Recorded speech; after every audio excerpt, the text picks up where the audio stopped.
under Xi Jinping, China has become more authoritarian domestically, and it's become more assertive internationally. Hello and welcome to Perspectives with Nilo, a regular podcast that brings you news and views from around the world. You can find all of our past episodes on our blog site at pwnilo.com or by searching for Perspectives with Nilo on your favourite podcast app. The Consultative Forum on International Security Policy took place in Ireland from June 22nd to the 27th across 3 different locations. The forum was chaired by Louise Richardson, DBE, and brought together an extensive range of experts who shared their insights on a wide variety of topics, including cybersecurity, lessons from Ireland's UN Security Council membership, peacekeeping, the triple lock, NATO, and much more. While Russia's invasion of Ukraine was top of mind for many, China's increasing assertiveness and support for Russia was less to the fore. Professor Andrew Cottey, who is the EU Jean Monnet Chair in European Political Integration at the Department of Government and Politics at UCC, was among the panel of experts. His research interests include Chinese foreign policy, Sino-European relations, and European relations with the Asia-Pacific region.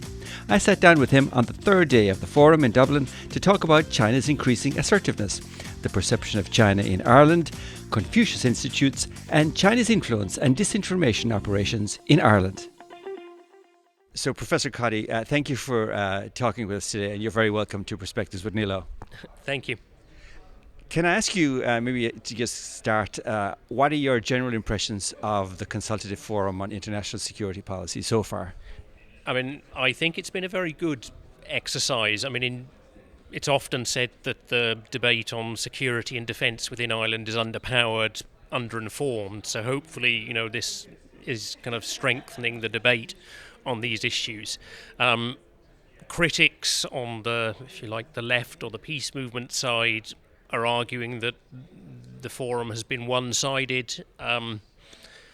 I don't know. That can be debated. I think what's more important is that the debate has happened, and that those other voices who are critical of the government are being heard as well.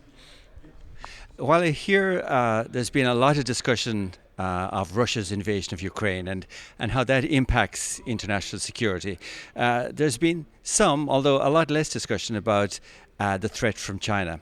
MEP Deirdre Clune did bring the China question up at the opening session on the forum in Cork last Thursday, and you were one of the people who, on the panel at that time, who answered the question. So maybe I can just ask again, so what is your view on the influence of China on international security? Well, I suppose kind of China 101 is that, China has grown dramatically in terms of its economy, has grown dramatically over the last 30 plus years. So 30 years ago, China was a very large country, but a very poor country. Now China is a large country and relatively rich, or at least rich amongst developing countries.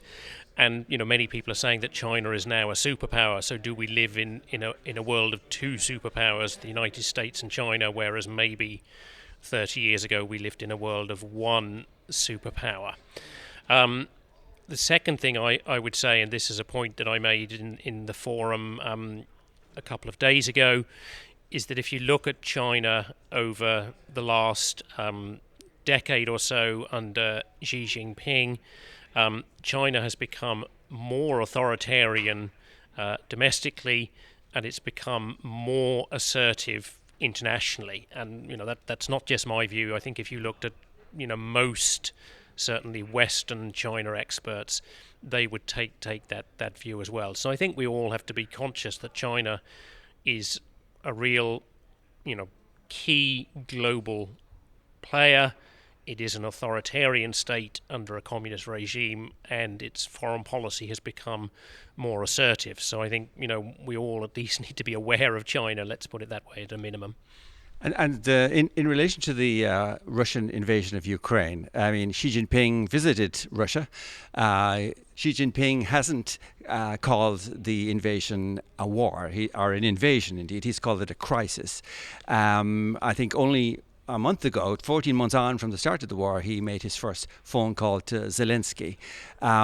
What do you think China's position on the whole Russia-Ukraine war, how do you think that is influencing Europe?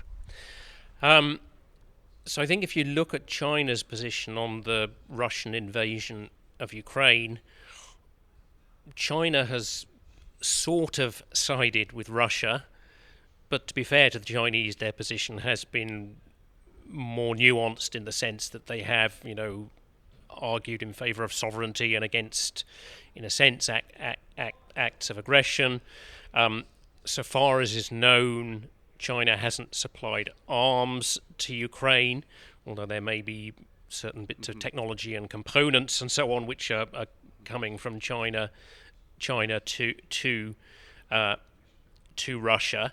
I think in Europe, if you talk to people in Brussels, if you talk to people in the European Commission, in the EU External Action Service, they would say this has been something of a wake-up call for Europe about China, that we need to be more worried about China and more concerned about its emerging alliance with Russia. At the same time, there have been hopes that China might be the one country that could rein in President Putin. Maybe China might be in a position to broker an ultimate end to the war in Ukraine. How likely that is, who knows? So far, it doesn't appear that China has had much influence in terms of reining in President Putin. Possibly China may have perhaps pressed President Putin to tone down some of his rhetoric around nuclear weapons. I saw a comment back in October 2022 where the head of Germany's domestic intelligence service, a fellow called Thomas Halden Wang, said that when I speak to foreign partners about China, they always say Russia is the storm, China is the climate change. You also said in your answer to MEP Deirdre Clune's question that relations with China in the future are going to be difficult. Do you agree that Russia is the storm and China is the climate change? And what do you mean when you say relations with China in the future are going to be difficult? With the logic that Russia is the storm and China is the climate change, is that if you think in kind of crude power terms, China is just a much, much, much bigger economy than Russia.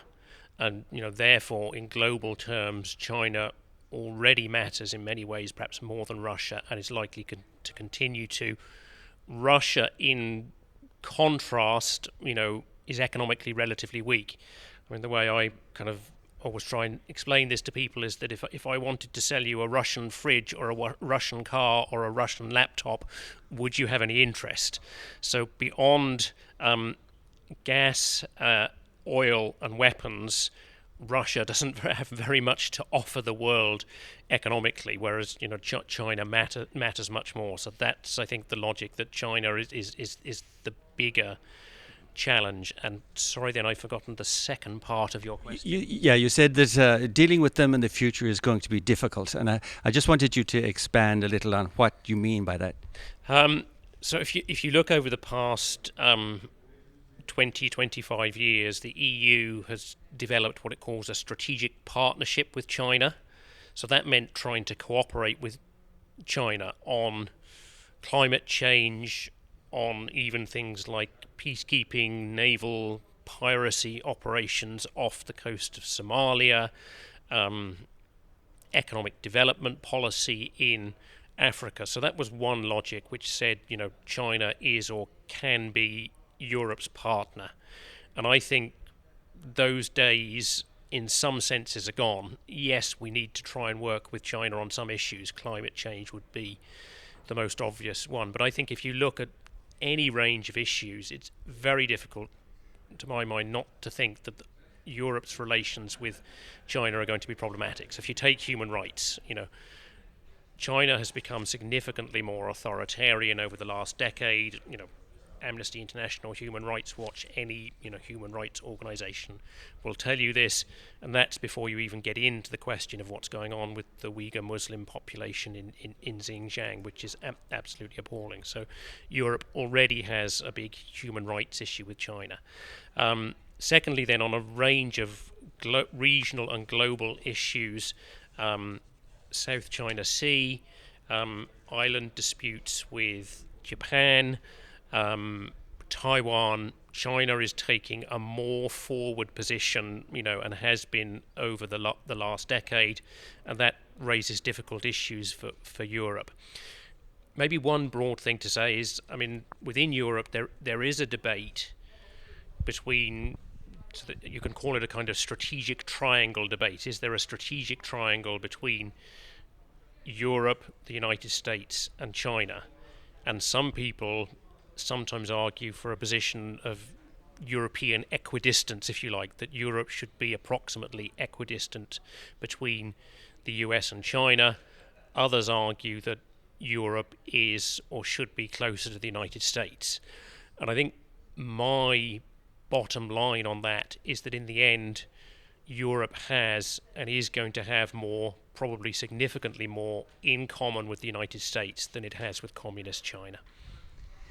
How do you think the understanding and awareness is in Ireland as regards how China operates and China's increasing assertiveness and indeed propaganda as well?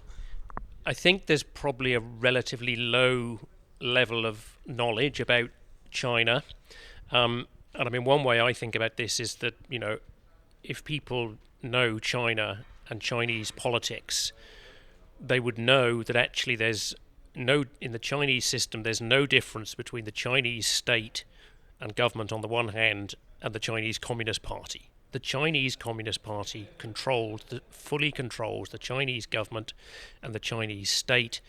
The tentacles, if we put it like that, of the Chinese Communist Party run throughout Chinese society.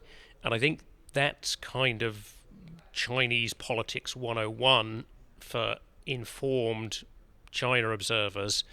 But I think many people in Ireland probably wouldn't understand that. So I think there's a gap there. And maybe just to take one example. Confucius Institutes. So these are the institutes which the Chinese government has established to promote Chinese language and Chinese culture overseas, and they've in particular been set up in universities globally, including a number of the Irish universities, including my own University College Cork. And there are real questions about these Confucius Institutes. For example, many observers argue that they have been mechanisms for monitoring and policing the behaviour of Chinese students and Chinese citizens outside China. And again, I think this is the kind of thing which people in Ireland probably might not be aware of. So there are any number of things which China is doing, not just in China but globally, which we need to be aware of. In your recent Examiner article on neutrality, you said that neutrality could be traced back as far as between ancient Greek city-states, and that then it was considered a protection for states. Do you think that being neutral alone will insulate Ireland from being the target of authoritarian regimes or other bad actors? It may do. I guess the short answer is we can't be sure. And you could argue that being neutral means that Russia will be less worried about Ireland. It will have less interest in intervening in Irish waters or sending warplanes into Irish airspace. But I think it is worth noting that we have seen nuclear-capable Russian bombers flying through Irish airspace over the last decade or thereabouts. And of course, the Air Corps has very limited capabilities and can do nothing to kind of intercept or monitor these. And then, of course, just over year or a bit ago, we had these Russian naval exercises in Irish waters. So neutrality might protect Ireland from interference from Russia, China, or I don't know, North Korea. But at the same time, we can't be certain of it, and some people argue that Ireland might be a kind of strategic weak spot on Europe's west in the Atlantic, which Russia might try to exploit at some point. Some people sometimes will say, Ireland, we're a small neutral country. Everybody loves us. We don't have any enemies. What could anybody want from us? Why would anybody want to hurt us? And sometimes I think, well, maybe authoritarian states, what they want from us is our voice. They want to control our voice because we have voice at the UN. We had at the UN Security Council, in the European Parliament, many other international fora. Do you think there's merit in that kind of thinking, or being aware of that could be a mechanism that authoritarian regimes may take advantage?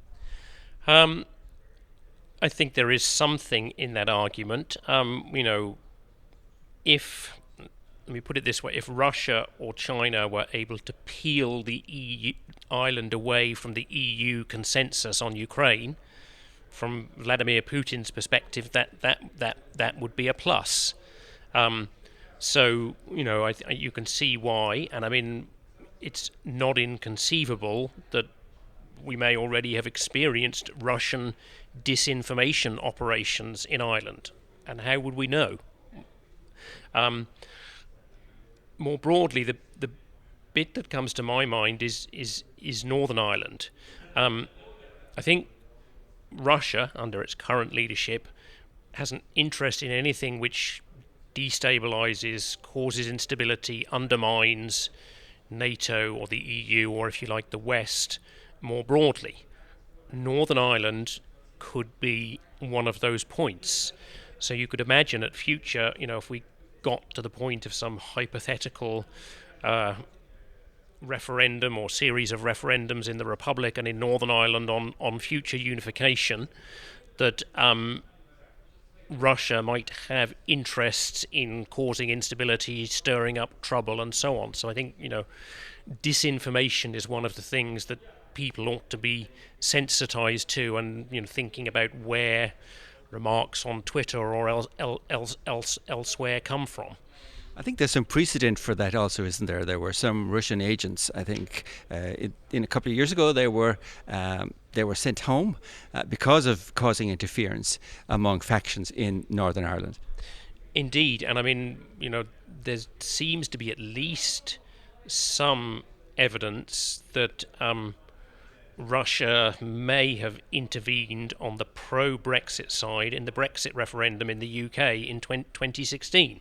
Again, if you think about it, Brexit is a win for Vladimir Putin. If you look at all the trouble, it's peeled the United Kingdom away from the EU, and it's caused an enormous amount of trouble between the European Union and the United Kingdom, and here on this island in relation to Northern Ireland.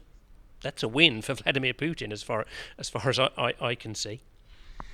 EU President Ursula von der Leyen, in her speech on EU-China relations at the end of March, was unambiguous on the many threats China poses to our international rules-based order, including the ramping up of their policies of disinformation, as we've just been speaking about, and economic and trade coercion, and China's deliberate policy targeting other countries to ensure they comply and conform. How do you assess China's level of influence in Ireland? I want to look at the numbers. I have to admit I don't know the trade statistics and the investment statistics in terms of Ireland and China. My general sense is that it wouldn't be very great. So I think there are other European countries where China has invested more, or where trade with China is more important, and I think it would be interesting, maybe if you or someone else can pull together the data on what's Ireland's trade with China, what's China's investment in Ireland, and I think it would be interesting to know and to have a bit of public debate around that maybe. The point is, it gives them leverage. Well, potentially, absolutely. And, if you think about, for example, if the Irish government wanted to criticise China over Xinjiang or over Taiwan, imagine a situation where there was a significant economic grouping within Ireland which said, hold on a minute, we're concerned that this might undermine, our economic relationship with China, and they might be quietly or not so quietly knocking on the Irish government's door, asking them to tone down their criticism of China over Xinjiang or Taiwan. I mean, that's a very, interesting question that you bring up, in that there are 15 other EU states with a presence in Taiwan. They are members of the EU Trade Office in Taiwan. However, Ireland is not. Ireland did have a trade office there until 2012, but we then closed our office and have not reopened it, despite, I think, many calls from people in Ireland to reopen the office. Taiwan is, of course, the leader in semiconductors in the world. I mean, there are many other technologies that they also have developed and are very successful at. For example, offshore wind. I had recently had a podcast in offshore wind, and Taiwan has started their first offshore wind farm in 2017. There's a lot to be learned from partnering with a country like Taiwan. And I mentioned that in the context of the fact that you are the EU, you're the Jean Monnet Chair in EU Political Integration at UCC. And so, as we have just celebrated EU 50, do you think Ireland is, as integrated with the EU as it could be, or do you think there are specific items that Ireland does not participate in, even though we're celebrating this great embrace of the EU at 50 years membership, like the Taiwan Trade Office, that could be, influenced by China, or such mechanisms?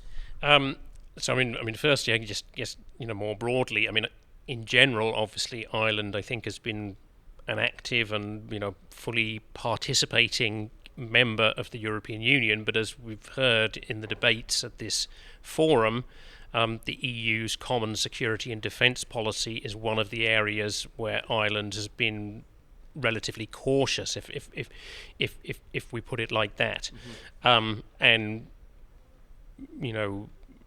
particularly maybe over the last year since the Ukraine war, the government has taken various decisions stepping up Ireland's engagement in terms of CSDP. And then on to your Taiwan question, I think I would probably favour Ireland having a presence in the EU trade office in Taiwan.